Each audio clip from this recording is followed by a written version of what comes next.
Bueno, gloria al Señor. Amén. Buenas tardes, un saludo a todos. Bienvenidos. Seguimos gozándonos de la presencia de Dios. Amén. Amén. Qué bueno. Bueno, hay una palabra aquí en el capítulo 27 de Hechos.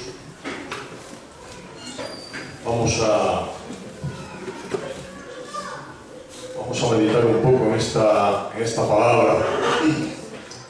Capítulo 27 de Hechos, versículos 1 al 3. Este capítulo es uno de los capítulos que más me gustan de la Biblia. Tiene una riqueza inmensa, tremenda. Y bueno, pues entiendo que tiene unos principios muy importantes para la Iglesia, porque habla del viaje que realiza Pablo a Roma, ¿verdad? Ese viaje en el que van navegando y les ocurren tantas cosas en el camino, en el viaje, en la navegación. Surgen tantas dificultades, tantos problemas y hay una similitud tan grande entre esto y lo que Dios nos tiene preparado. ¿Sabes? Porque como iglesia Dios nos llama a navegar. Amén. Leemos en Hechos capítulo 27, versículos 1 al 3, dice: cuando se decidió que habíamos de navegar para Italia, entregaron a Pablo y a algunos otros presos a un centurión romano llamado Julio de la compañía Augusta. Y embarcándonos en una nave adramitena que iba a tocar los puertos de Asia, zarpamos, estando con nosotros Aristarco, macedonio de Tesalónica. Y al otro día llegamos a Sidón, y Julio, tratando humanamente a Pablo, le permitió que fuese a los amigos para ser atendido por ellos. Amén. Que Dios bendiga su palabra. Amén. Bueno, comienza este capítulo a relatar el viaje y lo primero que dice es que cuando se decidió que habíamos de navegar, hay alguien que toma la decisión. Cuando se decidió que habíamos de navegar para Italia, hasta este momento no ocurre nada. Todo este capítulo, toda esta historia de la navegación del viaje de Pablo a Roma viene como consecuencia de que alguien toma la decisión. Hasta que alguien no toma esa decisión no pasa nada, no se mueve nada, nadie hace nada, pero desde el momento en el que alguien toma la decisión de que hay que navegar, empiezan a sucederse una serie de acontecimientos. Y es que en la vida cristiana, hermano, algo pasa, algo ocurre a partir del momento en el que tú tomas decisiones. Si no tomas decisiones, no pasa nada, no ocurre nada, pero a partir del momento en el que tú decides, hay cosas que empiezan a suceder. Porque escúchame, la vida cristiana no consiste en escuchar predicaciones. La vida cristiana no consiste en asistir a cultos. La vida cristiana depende de las decisiones que uno toma. La vida cristiana empieza a tomar sentido y empieza a formarse en nosotros a partir del momento en el que empezamos a tomar decisiones serias en nuestra vida. Cuando empezamos a tomar decisiones serias es que empiezan a suceder cosas, es que empiezan a acontecer cosas. Y para eso hay que tomar decisiones, hermano. Yo no sé qué decisiones has tomado tú o estás tomando, pero constantemente Dios nos llama a tomar decisiones. Amén. Humanamente hablando, uno está siempre tomando decisiones. Tienes que decidir a dónde vas, tienes que decidir dónde trabajas, con quién, a dónde viajas, lo que haces, lo que no haces. Hay un montón de decisiones que constantemente tenemos que estar tomando. Y los únicos que no toman decisiones son los niños pequeños. Un niño pequeño no toma ninguna decisión. Los padres deciden por él. El niño no decide lo que come, son sus padres los que lo deciden. El niño no decide qué ropa se quiere poner, son sus padres los que le visten. El niño no decide a qué colegio quiere ir, son los padres los que lo eligen. El niño sencillamente se deja llevar. Y hay cristianos, hermanos, que no maduran. No aprenden a tomar decisiones en su vida. Han optado por la comodidad de dejarse llevar. Pero dejarse llevar no te lleva a madurar, dejarse llevar no le lleva a uno a enfrentarse a dificultades y a situaciones que nos llevan al crecimiento, a la madurez. Un niño pequeño, como digo, no toma ninguna decisión cuando es pequeño, pero a medida que va creciendo, a medida que se va desarrollando, ya empieza a tomar decisiones. Al principio son decisiones sencillas. Las zapatillas que le gustan, los pantalones que se quiere o que no se quiere poner. Más tarde, cuando ya es jovencito, pues decide con qué amigos quiere salir o no quiere salir. Más tarde decide con quién quiere tener una relación de noviazgo o con quién no. Hay una serie de cosas que el individuo va decidiendo a medida que crece, a medida que madura. Y Dios nos pone en situaciones para que tomemos decisiones y maduremos. Amén. Y claro, cuando uno toma decisiones, tiene que asumir también las consecuencias de esas decisiones. Porque todas las decisiones tienen unas consecuencias. Y claro, ese es el problema, que muchos no toman decisiones porque no quieren asumir las consecuencias. Prefieren que tomen las decisiones otros y que otros también asuman las consecuencias. Porque si otros toman decisiones y se equivocan, luego yo tengo en quién excusarme. No, es que el hermano dijo, el hermano hizo y mira, ahora que apechule. Yo como no dije nada, como no escogí nada, pues... Pero eso es muy cómodo, hermano.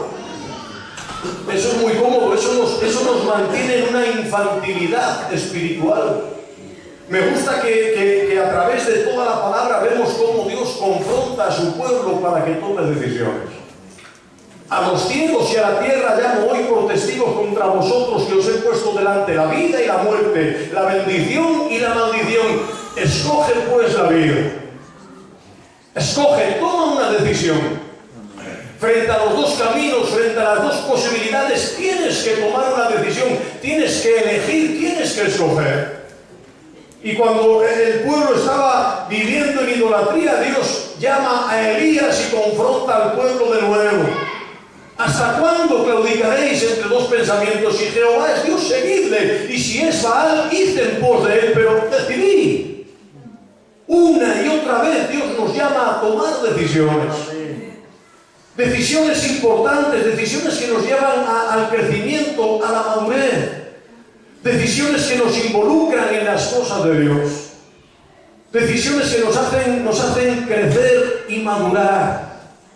Porque un cristiano que se desarrolla con naturalidad es aquel que crece y que madura. Cuando un niño pasa el tiempo y no evoluciona, pues rápidamente se le lleva al médico a ver qué le pasa. Un niño que tiene 6 años y se mantiene con el aspecto de un niño de 3, pues no es normal, algo ocurre, algo pasa. Pues sabes, hermano, espiritualmente eso está ocurriendo mucho en el pueblo de Dios. Hay personas que llevan años en el Evangelio y no se ajusta su edad espiritual con la madurez que tienen. Entonces algo pasa, algo está ocurriendo. Algo no es normal, algo no funciona. Algo está sucediendo, alguna anomalía hay. Cuando pasa el tiempo, pasan los años y no crecemos, no maduramos, algo está pasando. Pues aquí lo que ocurre es que toman la decisión, hermano. Cuando se decidió que habíamos de navegar, se empiezan a tomar decisiones. Dice, entonces entregaron a Pablo y a algunos otros presos a un centurión llamado Julio de la compañía Augusta. Y embarcándonos en una nave Adramitena que iba a tocar los puertos de Asia, zarpamos. Cuando se decidió que habíamos de navegar, dice, embarcamos. Porque claro, si uno decide navegar y no embarca, pues, dime tú, a ver a dónde va. Si uno decide navegar y no se sube al barco, porque eso es embarcarse es subirse al barco. Hay gente que toma en su vida decisiones, pero nunca las ejecuta. Todo se queda en proyectos. Se queda en buenas ideas, en buenas intenciones, en buenos proyectos, pero al final no ocurre nada. Pero me gusta que aquí dice, no, cuando decidimos que habíamos de navegar, entonces embarcamos. No fue solamente una decisión, no fue solamente una idea, no fue solamente un proyecto, fue algo que fue más allá, lo ejecutamos, lo pusimos en práctica, tomamos la decisión y la cumplimos. Hay personas que, como digo, siempre están tomando decisiones y deciden hacer y ir, pero se queda todo en ideas, en proyectos. Al final nada se materializa. Y Dios ha establecido, hermanos, la palabra de Dios se tiene que materializar en nuestras vidas. Dice la palabra que cuando Jesús, el verbo se hizo carne y habitó entre nosotros. El proyecto de Dios, el plan de Dios no se quedó solamente en un proyecto. No abrió Dios las ventanas de los cielos y dijo a la gente que estaba en la tierra, ¡os salvo! Eso no hubiera ido a ningún sitio. No, ese amor se materializó, se hizo real. El verbo se hizo carne. Amén. Y no se hizo carne de cualquier forma, no. Habitó entre nosotros, en medio nuestro. Le podíamos ver, le podíamos tocar. Se materializó. Las promesas de Dios se materializan, hermano. No se quedan en proyectos, no se quedan en palabras, no se quedan en ideas, en buenas intenciones. Hay gente que tiene buenas intenciones, pero nunca hace nada. Hay gente que tiene buenas ideas, buenos proyectos, pero nunca ejecutan nada. Las promesas de Dios se materializan. Amén. Tenemos que aprender, hermanos, a reclamar las promesas de Dios. Amén. Para que las promesas de Dios se cumplan en medio de nosotros. Ahora, para poder reclamar algo, hermano, esto es importante. Porque yo no puedo comprar una prenda. Imagínate, por ejemplo, yo siempre digo, compro un pantalón en los chinos. Imagínate que yo voy y compro un pantalón en los chinos. Y ese pantalón me sale mal. Y con el ticket de ese pantalón que me compraron los chinos, voy al Corte Inglés a reclamar. Y el del Corte Inglés mira el ticket y me dice, oiga, usted que viene aquí a reclamar, si usted aquí no ha comprado nada. Vaya usted a reclamar donde ha comprado el pantalón. Escucha, hermano, para reclamar algo, para tener derecho a reclamar algo, tienes que ir al lugar donde has pagado el precio de ello. Digo esto porque hay gente que viene a reclamar a Dios y resulta que a Dios no le están pagando nada. Están invirtiendo su vida en el mundo, están invirtiendo su vida en las cosas del mundo y luego vienen a reclamar a Dios. ¿Cómo vienes a reclamar a Dios algo que a Dios no le has comprado? Amén. Si no has pagado el precio de las cosas que estás exigiendo, ¿cómo vienes a reclamar a Dios? Nada. Vete a reclamar donde estás invirtiendo. No, es que... Si estás invirtiendo tu vida, tu tiempo, tu energía y tu dinero en las cosas del mundo, entonces no reclames a Dios, amigo. Hay gente que viene a reclamar a Dios como si Dios tuviera la culpa de que a ellos les va mal. No, hermano, si tú estás invirtiendo tus cosas, tus vidas, lo que tienes y lo que eres en otras cosas que no es Dios, no puedes reclamar a Dios nada. Ahora, si tú estás invirtiendo tu vida en Dios, eso te da derecho a decirle, Dios mío, mira lo que me está pasando, ¿qué me sucede? ¡Ayúdame! ¡Ayúdame! ¡Clamo a ti!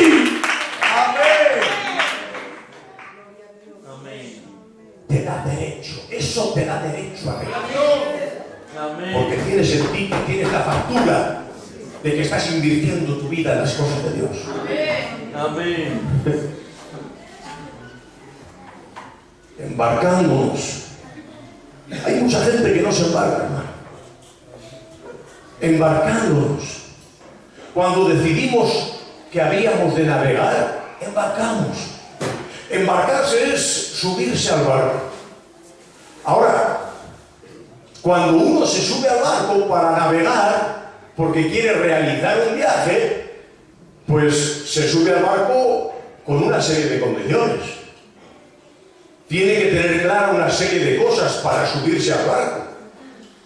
Uno se sube a un barco para navegar sabiendo o asumiendo la realidad de que en ese barco viajan otras personas. No es un viaje particular, exclusivo para mí. No, yo subo al barco porque voy a realizar un viaje, pero ese mismo viaje también lo van a realizar otros. Eso significa que mi viaje lo comparto con otras personas. Personas que a lo mejor no son igual que yo, no piensan como yo, no les gusta lo que a mí me gusta, no les apetece lo que a mí me apetece. Entonces, hermano, embarcarse implica que uno tiene que estar abierto a compartir, a ceder. Y en el viaje, escúchame hermano, en el viaje de la vida cristiana, tenemos que aprender a ceder. Porque Dios ha establecido que ese viaje lo realicen otros también. No soy yo el único que decide realizar el viaje de la vida cristiana. Hay otras personas que han escogido también eso. Hay otras personas que también han decidido eso. Y a lo mejor esas personas tienen otros gustos, tienen otras formas, tienen otras maneras, tienen otro modo de ver la vida y de hacer ciertas cosas que a lo mejor a mí no me agradan, pero están también en el mismo barco. Y Dios también les ama. Y Dios también ha dado su vida por ellos. Eso significa que si Dios les ama, Dios ha dado su vida por ellos y Dios les considera y les respeta y les quiere, yo también tengo que hacer lo mismo. Amén. Es que el viaje cristiano, algunos se piensan que la vida cristiana es una piragua. No. Aquí no está hablando de una piragua donde uno se sube y hace el viaje él solo, no. Esto era un barco. Un barco en el que viajaban muchas personas, escucha, y muchas personas diferentes. Allí había presos, allí había soldados, allí estaba el patrón de la nave, el piloto de la nave. Había una variedad de gente tremenda, hermano. Cada uno, como dice el refrán, de su padre y de su madre, cada uno con sus manías, cada uno con sus tendencias, cada uno con sus limitaciones, y tenían que aprender a hacer el viaje juntos. Amén.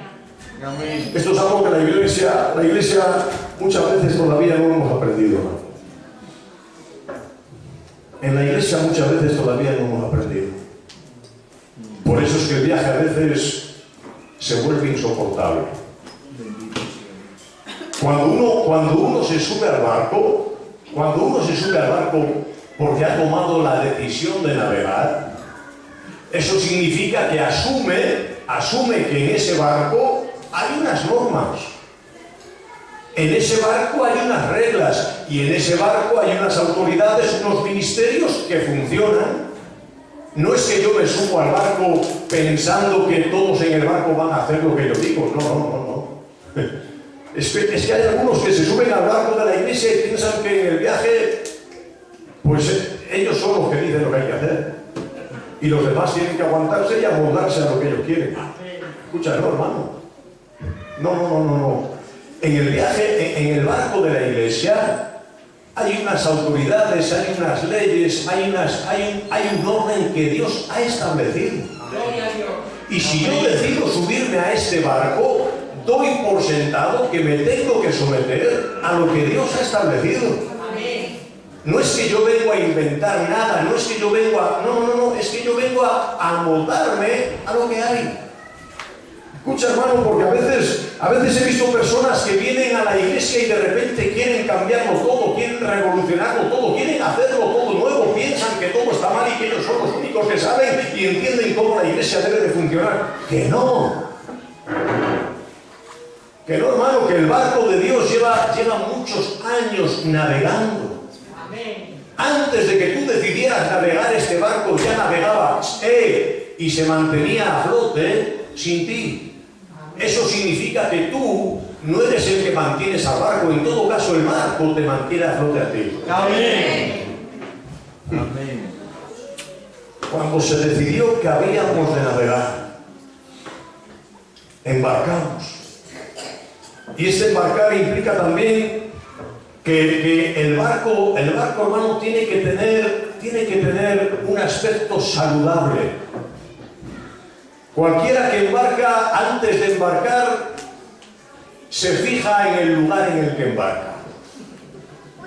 Un barco con un agujero en el casco grande y un aspecto desastroso, pues, ¿qué quieres que te diga? No es un barco que llama la atención. No es un barco que llama la atención. Un barco que da la impresión de que en cuanto salga del puerto se va a hundir, no es un barco en el que cualquiera quiera navegar. Un barco para que tenga el deseo la gente de subirse en él, tiene que ser un barco con un aspecto agradable, bonito. Un barco, escucha, que tiene un buen mantenimiento. Eso significa que hay gente que se preocupa en que ese barco esté bien. Gente que se ocupa de pintarlo, gente que se ocupa de que ese barco no esté oxidado, gente que se ocupa de que ese barco sea un barco donde se está bien, hermano. Amén. Donde se está bien. Amén. Es que a veces caemos en el error de quejarnos. Es que la gente no se convierte, es que la gente no viene. Vamos a mirar. Vamos a mirar, hermanos, porque a veces es muy fácil criticar a la gente. No, es que la gente es dura, no es que la gente no se convierte, no es que la gente no... Pero hermanos, si es que estamos viajando en una patera, ¿cómo la gente se va a subir? Es que te digo que hay áreas de la iglesia que da miedo subir. Es que yo no me subo, ¿qué quieres decir? No me subo porque da la impresión de que a la vuelta de la esquina se va a hundir el barco con todo el equipo. Entonces, antes de invitar a la gente a subir, tenemos que dedicar tiempo a ver cómo está el barco. A ver cómo está el barco. A ver si el barco ofrece las garantías de navegación. A ver si el barco tiene pues lo que necesita para navegar. A ver si el barco cuenta con los ministerios necesarios para que el barco se mantenga a flote, a ver si el barco realmente lleva salvavidas o es un barco, porque hay tantos barcos. Últimamente hay mucho barco pirata por ahí. Hay barcos que los ves y llevan la bandera del pirata patapalo. Van por libre, ellos hacen, deshacen, suben, bajan, van para donde quieren y encima lo curioso es que se cree que son el barco perfecto. El barco perfecto. Escúchame, hermano, en el barco de Dios hay un orden establecido. Amén. En el barco de Dios las cosas no se hacen de cualquier forma, no se hacen de cualquier manera. En el barco de Dios, yo me imagino que en este barco pues había un cocinero, había gente que le ayudaba, dice la palabra, había marineros, había gente para cada necesidad, cada área del barco, hermano. Y eso significa que había un respeto en los diferentes ministerios, en las diferentes tareas. El cocinero no se metía con los marineros porque los marineros... No, el cocinero estaba en su trabajo, estaba en su cocina. El marinero estaba en lo suyo, mirando a ver las velas y mirando el timón, mirando lo que tuvieran que mirar. Digo esto porque dentro de la iglesia a veces siempre hay gente que está mirando lo que otros hacen y metiéndose donde otros están. Y no hay por qué meterse en el terreno de otros. No hay por qué meterse en el terreno de otros, no hay por qué estar cuestionando siempre lo que otros hacen, lo que otros viven, cómo otros funcionan. Si otros funcionan de una forma diferente a la mía, pues bien. Lo importante es que funcionen y que lo hagan agradando a Dios. Amén. Amén. Tenemos que aprender tanto de esto, hermanos. Amén. Tenemos que aprender tanto de esto. Dice la palabra que en cierta ocasión vienen los discípulos a Jesús y le dicen: Maestro, hemos visto a uno que echaba fuera demonios en tu nombre. Pero tú tranquilo, que se lo hemos prohibido. Y Jesús le dice: ¿por qué se lo habéis prohibido? Estamos tontos. No, es que a mí me hace gracia, cuando leo ese pasaje me hace gracia porque vienen como diciendo: hemos triunfado. El maestro hoy nos va a felicitar, ¿verdad? Maestro, hemos visto a uno que echaba fuera demonios en tu nombre. Pero no te preocupes, le hemos cortado el rollo, se lo hemos prohibido. Pero se lo hemos prohibido porque no venía con nosotros. Es que no era de nuestro grupo, no era de nuestra denominación, no era de los nuestros, no vivía como nosotros, por eso se lo hemos prohibido. Y Jesús le dice: ¿por qué se lo habéis prohibido? Es que no sabéis que el que no es contra nosotros, por nosotros es. Amén. Amén. Escucha, hermanos, y esa misma tendencia, escúchame, esa misma tendencia se agazapa en el corazón de cada uno de nosotros. Parece que lo que hacen otros que no son de los nuestros nos molesta. Parece que lo que otros hacen para Dios, aunque funcione, porque los mismos discípulos decían: hemos visto a uno que echa fuera demonios. No es que intentaba echar fuera los demonios, no, es que los echaba. Estaba siendo efectivo en el ministerio de echar fuera demonios. Estaba siendo efectivo. Echaba fuera demonios en el nombre de Jesús. Y van estos y se lo prohíben. Porque no viene con nosotros. No es de los nuestros. No es de nuestra denominación. No hace las cosas a nuestra forma, a nuestra manera. Se lo hemos prohibido. Y Jesús dice: pues mal, tenéis que aprender, que aprender a ver más allá de las formas, más allá de las maneras. Amén. Tenéis que aprender a mirar más allá de la denominación, más allá de la religiosidad eclesiástica. Tenéis que aprender a mirar en el plan y en el propósito de Dios. Escúchame, hermano, esto fue una lección que los discípulos tardaron en aprender. Había en ellos un celo por las cosas de Dios que parecía un celo tan genuino, tan precioso, pero en realidad era un celo carnal. Y sabes que ese mismo celo carnal muchas veces se agazapa en nuestras vidas, hermano. Parecemos muy celosos, muy espirituales en las cosas de Dios, pero en el fondo somos carnales. Y queremos que todos lo hagan las cosas a nuestra manera, a nuestra forma, como yo pienso, como yo quiero. El Señor envía a sus discípulos por las aldeas para que le vayan preparando el terreno. Y rápidamente vienen Santiago y Juan: Señor, hemos pasado por Samaria, por una aldea de los samaritanos, y no quieren recibirte. No les caes bien. Pero no te preocupes, ¿quieres que oremos y pidamos que descienda fuego del cielo y los achillara a todos?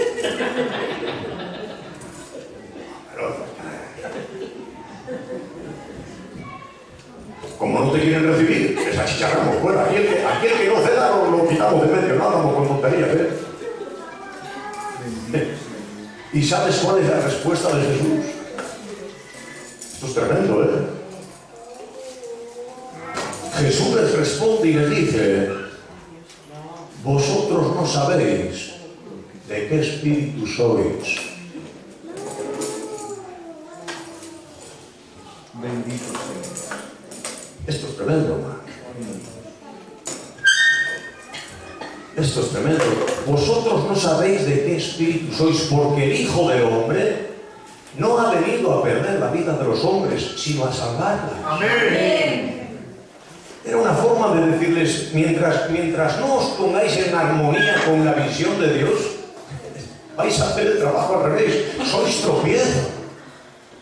¿Cómo vais a colaborar conmigo si no tenéis la visión de Dios? ¿Cómo vais a colaborar conmigo y vais a ser útiles en el ministerio si no habéis aprendido a ver las cosas como Dios las ve? Es imposible. Hermano, y muchas veces andamos con nuestra visión carnal, personal, humanista. La misma visión que tenía Pedro cuando Dios viene tratando con él. Cuando Pedro estaba allí orando, dice la palabra, en la azotea, y de repente Dios le hace descender un lienzo lleno de animales cuadrúpedos, terrestres, bestias, y Dios le dice: Pedro, mata y come. Pedro le dice: Señor, nada común o inmundo entró jamás en mi boca. Pedro, mata y come. Que no, que sí, que no, que sí. Tira y afloja. Dios y Pedro. Porque Pedro era... menuda mollera que tenía Pedro. Cabezón como el sol. Apóstol, sí. Siervo del Señor, sí. Pero cabezón, mucho. Y a veces esa actitud cabezona de no querer ceder a lo que Dios está diciendo, se lo estaba diciendo Dios, no se lo estaba diciendo un hermano, no se lo estaba diciendo, no. Era Dios mismo el que le estaba diciendo a Pedro: Pedro, mata y come. Pero Pedro se resistía. ¿Sabes por qué Pedro se resistía? Porque Pedro estaba habituado, religiosamente enseñado a que nunca eso se podía comer.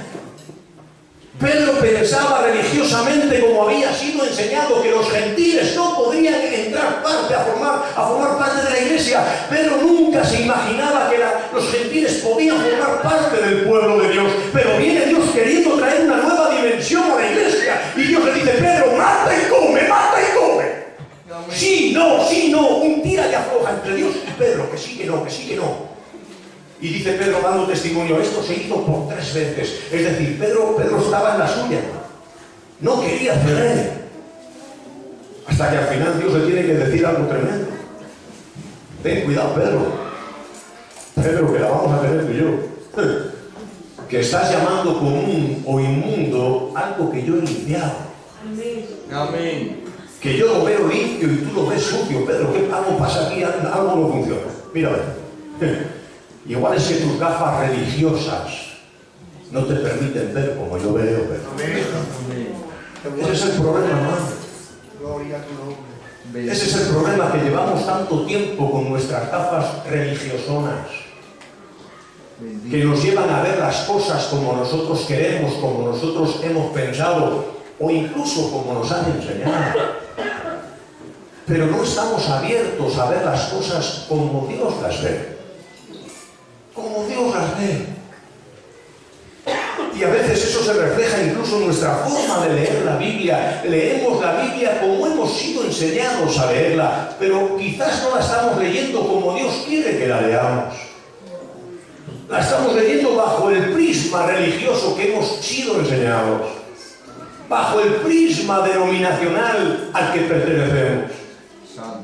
Pero me gusta que el salmista dice en su oración: abre mis ojos. Amén. Abre mis ojos, Señor, y miraré las maravillas de tu ley. Amén. El problema no está en la palabra, el problema no está en la ley, el problema está en mis ojos. En mis ojos cegados por la religiosidad. En mis ojos cegados por la influencia hereditaria que ha ido pasando de unos a otros, y al final uno sabe cosas y afirma cosas no porque las haya vivido, no porque las haya conocido, sino porque otros se las han dicho. Como fue el caso de Pilato cuando habló con Jesús: ¿eres tú el rey de los judíos? Y Jesús le responde: ¿eso por qué me lo dices? ¿Porque te lo han dicho otros de mí? ¿O es tu convicción personal? ¿Lo dices porque tú tienes la certeza, tú tienes la convicción, tú lo sabes? ¿O es porque vas a oír y vienes aquí a repetirme como un loro lo que otros te han dicho? ¿Sabes que hay mucho cristiano loro que se dedica sencillamente a repetir lo que otros han dicho, a afirmar lo que otros han afirmado, a expresar lo que otros han expresado, a lanzar el mensaje que han oído de otros, pero ellos mismos?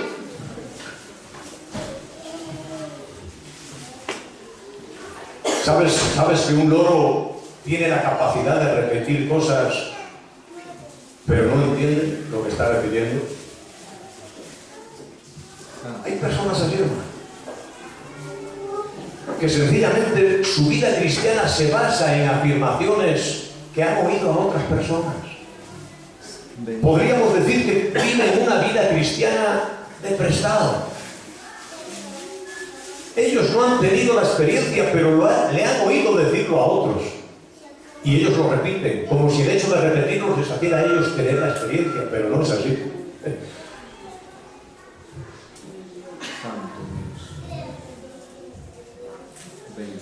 Es tiempo de que te embarques, hermano. Amén. Que otros no te cuenten el viaje. Que otros no te cuenten lo que significa estar subido al barco. Porque embarcarse significa, hemos dicho, subirse al barco. Es decir, uno deja de vivir en tierra para vivir en una dimensión diferente. Cuando uno se embarca, deja de vivir en tierra para vivir en una dimensión diferente. En el barco las cosas son diferentes. En el barco las cosas muchas veces se mueven, depende del oleaje, pues el barco se mueve más o menos. En tierra no se mueve nada. En tierra todo está firme, todo está bien atado. En tierra uno tiene la certeza, la seguridad, el control. Eso es muchas veces por lo que nos asusta embarcarnos. Porque cuando embarcamos perdemos el control. Y nos gusta controlar.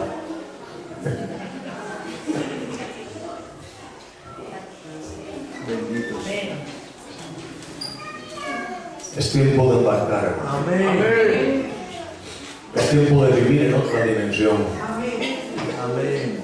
Es tiempo de dejar de controlar las cosas humanas y subirse al barco donde el que controla es Dios. Amén. Amén.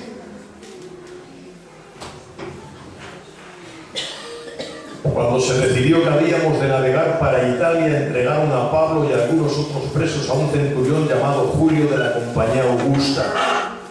Y embarcándonos en una nave adramitena que iba a tocar los puertos de Asia, zarpamos. Porque claro, si uno decide navegar y embarca, pero nunca zarpa, pues nunca llega a ningún sitio. No solamente es cuestión de embarcarse. Embarcarse es subirse al barco, pero uno se sube al barco con el fin de que el barco navegue, de que el barco vaya a algún sitio. Si te subes al barco y el barco te deja siempre donde estás, pues vaya viaje. Ni es viaje ni es nada. ¿Sabes que hay gente así? Que se ha embarcado, pero nunca llega a ningún sitio. Embarcamos, dice. Embarcamos y zarpamos. La única forma de zarpar, ¿sabes cuál es? La única forma de zarpar de un barco que está amarrado a puerto es soltar las amarras. La única forma que hay de poner el barco en movimiento es soltando o cortando las amarras que lo tienen ahí sujeto. El barco cuando llega a puerto se sujeta con unas amarras para que las olas y las mareas no lo lleven mar adentro, no lo arrastren, sino que esté allí sujeto. Pero si esas amarras no se sueltan, el barco no navega, no se mueve, hermano. Embarcarse significa que uno vive en un ambiente diferente. Pero vivir en un ambiente diferente sin navegar finalmente no cambia nada. El plan de Dios es que nos embarquemos, pero también que naveguemos, que avancemos, que vayamos en el viaje que Dios quiere para nosotros. Amén. Que no vivamos vidas estancadas que nos mantienen sujetos a puerto, hermano. Hay gente que le da miedo arriesgarse y viajar, porque el viaje a veces se presenta peligroso, porque uno, como digo, cuando embarca no puede controlar las tormentas, uno no puede controlar los vientos. Cuando uno embarca se mantiene en fe. Amén. Y eso a veces, hermano, es difícil. Eso a veces es difícil porque la fe te lleva a vivir situaciones que a lo mejor tú no escogerías por tu cuenta. Vivir en fe significa que le das a Dios el protagonismo y el control en tu vida. Dejas que sea Dios quien haga, dejas que sea Dios quien dirija. Y a veces los vientos azotan y las tormentas se ponen crudas y uno no puede hacer nada, se ve impotente. Pero ahí estaban, dice la palabra de Dios, que en este viaje se levantan tormentas tremendas, dejan el barco incluso a la deriva, pero aún así Dios estaba controlando cada situación, hermano. Yo no sé por qué situaciones estarás pasando en tu vida, pero te puedo decir con toda certeza que Dios tiene el control. ¡Amén! Dice la palabra que ni siquiera un cabello de nuestra cabeza caerá a tierra sin el permiso de Dios. Escucha, hermano, eso es tremendo. Amén. Eso es tremendo. ¿Cuánta gente quisiera poder decir, tengo la certeza y la seguridad de que Dios me guarda, me cuida? Amén. ¿Cuánta gente vive en temor, en inseguridad? ¿Cuánta gente por causa de la enfermedad, por causa de la violencia, por causa de tantas circunstancias en su vida viven atemorizados? Y nosotros tenemos el privilegio de tener un Dios que tiene contados hasta nuestros cabellos. Amén. Ni uno cae a tierra sin que lo permita. Nada pasa sin que Dios lo deje pasar. Amén. Las cosas buenas, las cosas malas, todas ocurren si Dios quiere. Sí, repito, las cosas buenas y las cosas malas. Porque las cosas malas que ocurren a aquellos que estamos en Dios ocurren porque Dios quiere. Amén. Dice la palabra que Dios viene, en aquella reunión de los hijos de Dios viene incluso Satanás. Y Satanás le pide a Dios permiso, escúchame bien, Satanás le pide a Dios permiso para entrar a minar y a vapulear la vida de Job. Y Dios es el que le da permiso. Si Dios no da permiso, no se menea nada. Todo lo que sucede, todo lo que acontece es con el permiso, con el beneplácito de Dios. Y si sucede algo es porque Dios quiere. Amén. Todas las cosas acontecen para el bien de aquellos que aman a Dios. Amén. Todas las cosas, las buenas y las menos buenas, las que nos gustan y las que no nos gustan. Cuando estamos en Dios, todo sucede porque Dios quiere. Amén.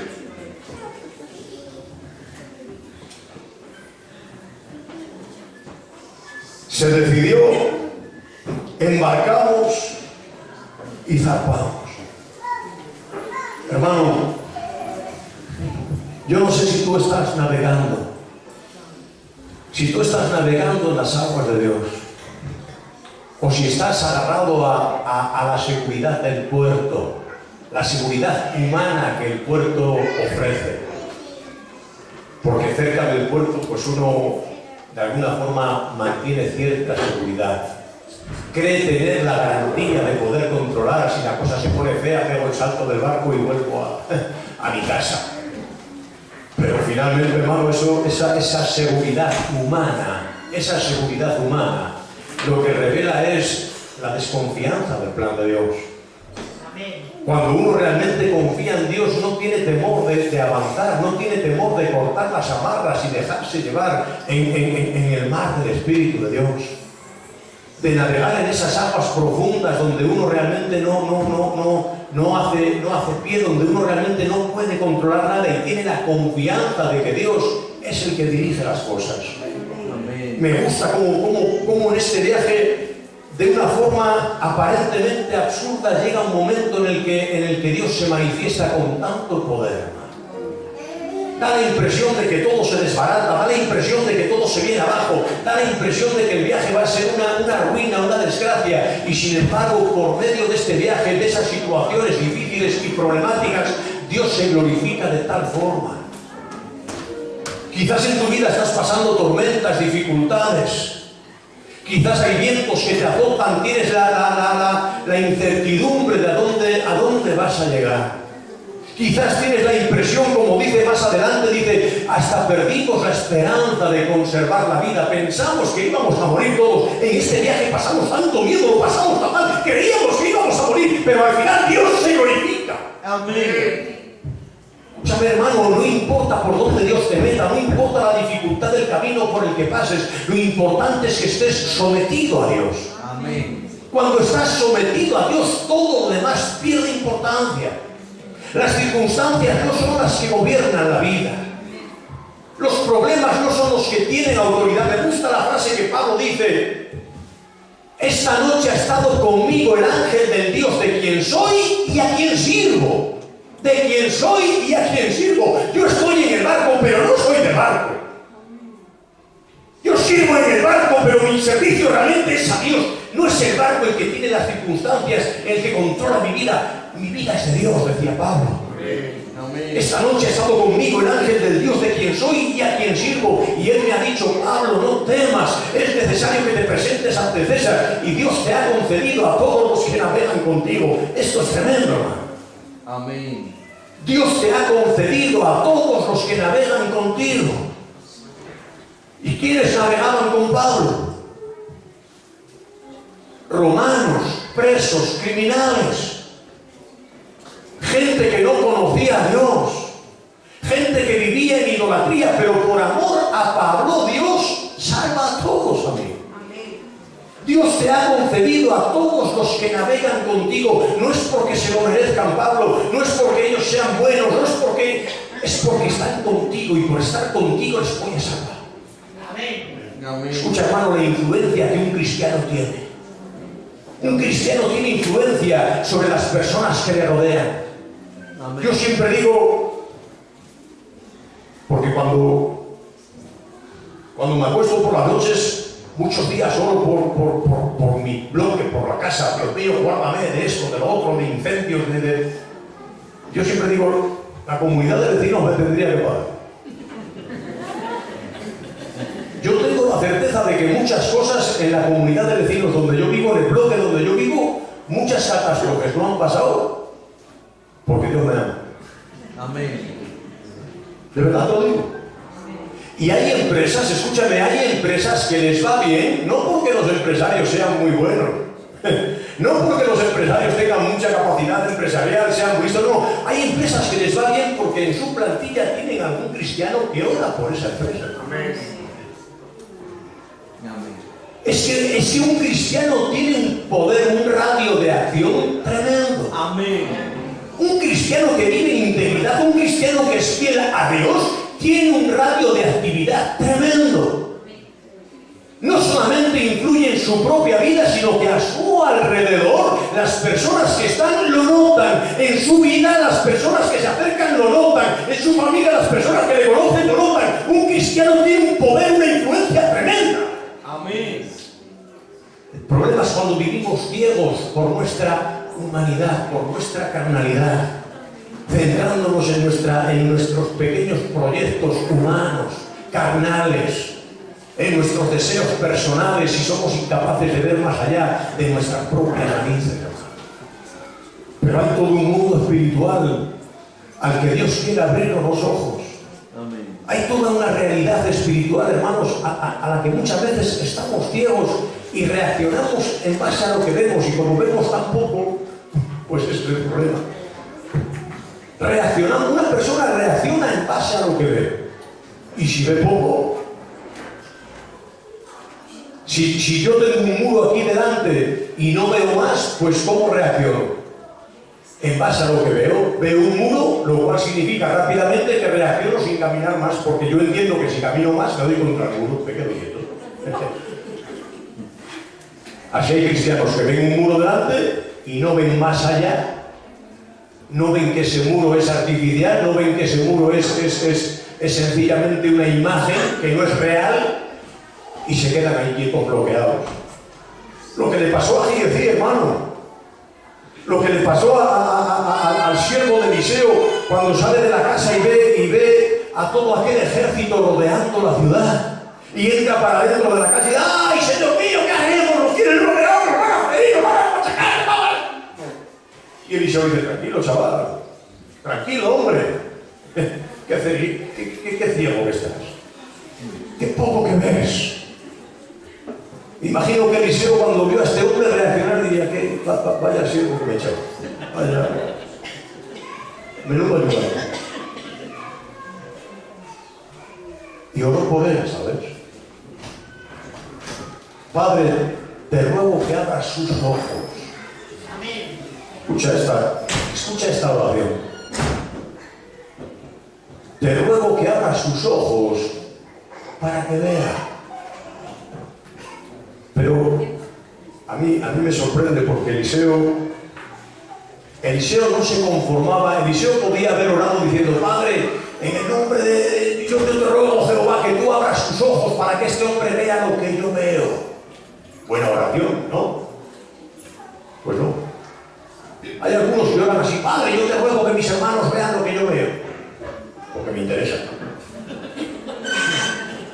Pero es que Eliseo no quería que su siervo viera lo que él veía.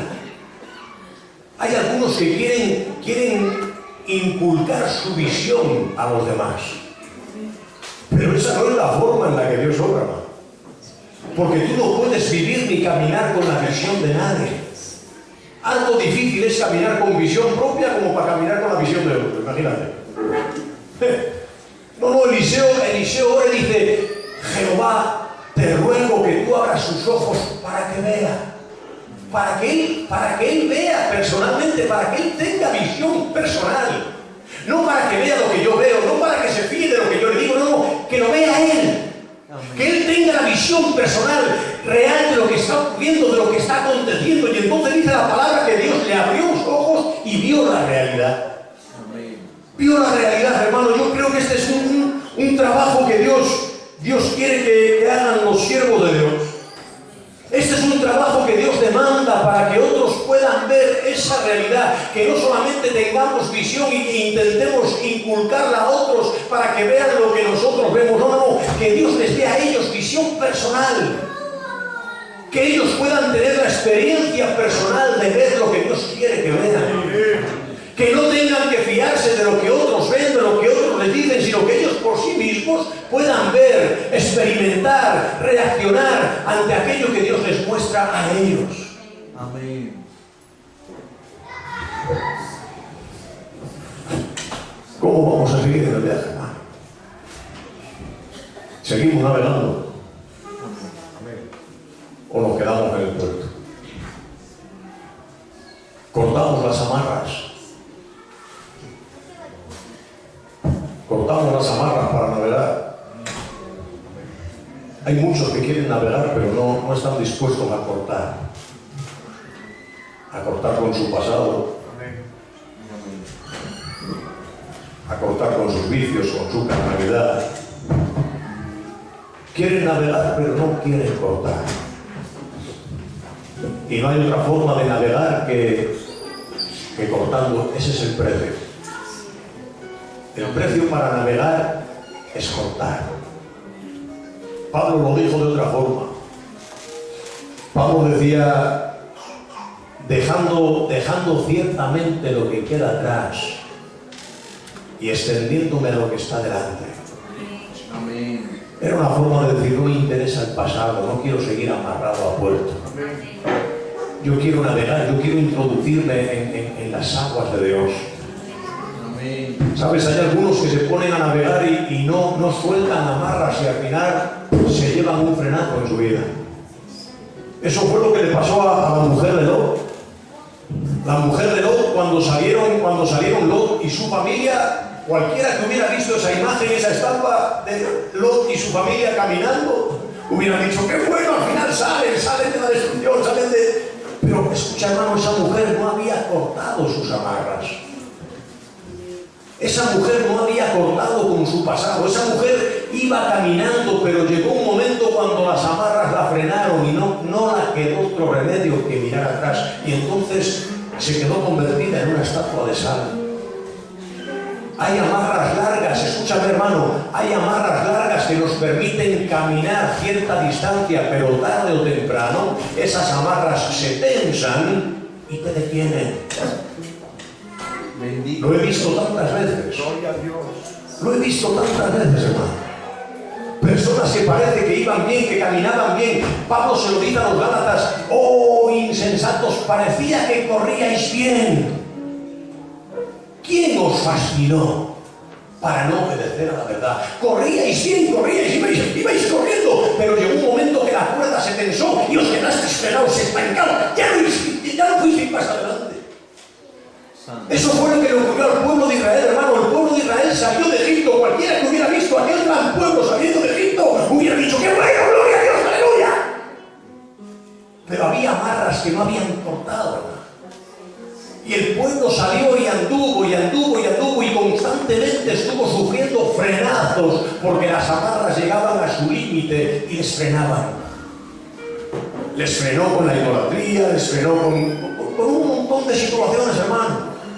Y Dios tuvo que intervenir disciplinando, ya que ellos no cortaban, tuvo que cortar Dios. Santo. Porque si no corta el hombre, Dios corta. Santo. Santo. Yo soy la vid y vosotros los pámpanos, decía Jesús. Y mi Padre es el labrador. Amén. ¿Sabes que el labrador es el que tiene la tijera? El labrador es el que tiene la tijera, amigo. Y a veces hablar de que alguien corte nos asusta. Nos asusta. Pero hay cosas en la vida que no mejoran, no evolucionan, no se desarrollan, a menos que algo se corte. El pámpano que lleva fruto, dice, se le limpia para que lleve más fruto. Se le limpia, dice, se le corta. Se le corta. Eso es lo que se refiere a limpiar. Un pámpano se le limpia cortando.